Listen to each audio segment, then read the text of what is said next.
Clapping for some snow. I'm excited about it. I think we all are. Yeah, I'm ready. And I mean, Monday's a federal holiday, so the superintendents don't have to wait until the last minute and wait for the first flakes to fly. There's no school on Monday, right? So that's exciting.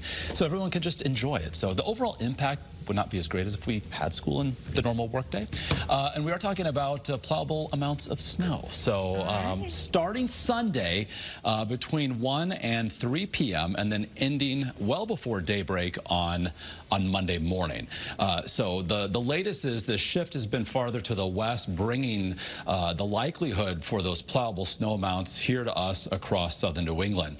So also want to point out that there are no wind or coastal flooding concerns with this setup. So the snow initially will be of the heavy wet nature, and then as the storm progresses, some colder air wraps in, we'll see it end perhaps as a bit of a drier, fluffier snow. So plenty of time to get out and enjoy that snow throughout the day on Monday, and in fact for the days ahead, because behind it the air is going to be so cold, you're going to want, of course, on Monday say shovel, do the snow blowing, because it's not going to go anywhere anytime soon as Arctic air is going to be arriving. In fact, by Monday morning you'll want to dress accordingly to go out and do any of that snow removal, because wind chill values will be heading to near if not below zero.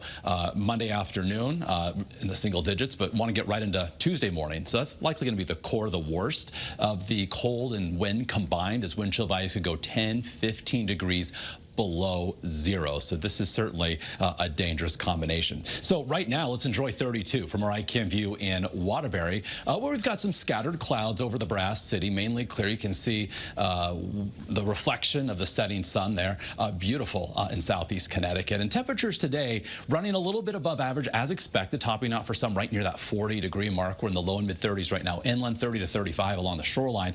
So we're up 5, 6, 7, 11 degrees in Danbury compared to this time yesterday, and tomorrow even warmer than today. So for tonight, we'll bottom out in the 25 to 30 degree range for most, and First Alert Futurecast showing for our Saturday, we'll see some limited sunshine tomorrow morning, otherwise becoming overcast with an increasing chance for rain showers tomorrow afternoon. If we were to see any flakes mix in, it would be across, say, the Berkshires, maybe the higher trend of northwest Connecticut.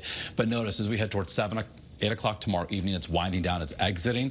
This is the initial round of precip. Again, temps tomorrow well into the 40s, about 10 or so degrees above average for this time of year.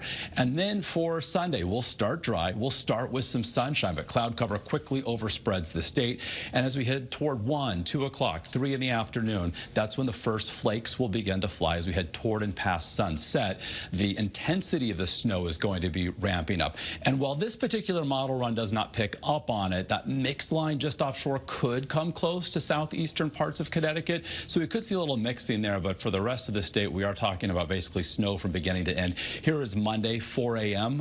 When Scott Haney will be joining you for the very latest on Winter Storm Albatross, tracking the final flakes with clearing taking place thereafter. So we've been highlighting the model comparisons over the past couple of days, in fact, since Monday, and they've been all over the place. They certainly have come into better agreement with the likelihood of plowable snow, and just how much is still a little bit up in the air. We're thinking 6 to 8 inches away from Long Island Sound, and we say locally more because if we see some bands of moderate to heavy snow set up, we could see some 9 or 10 inch totals here within the borders of Connecticut. Coastal southeast Connecticut, thinking 4 to 6 inches there. So snow, something we could certainly use given the 15-inch deficit for the Hartford area and the 8-inch deficit for Bridgeport so far to date.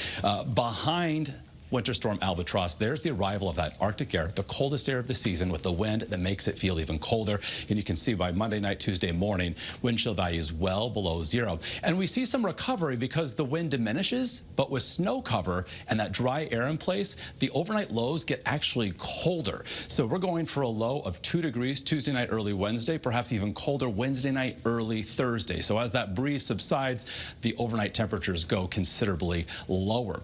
By Friday of next week, 34, 35 is going to feel amazing, closer to average for this time of year after the several day stretch well below freezing, with those wind chill values at times well below zero.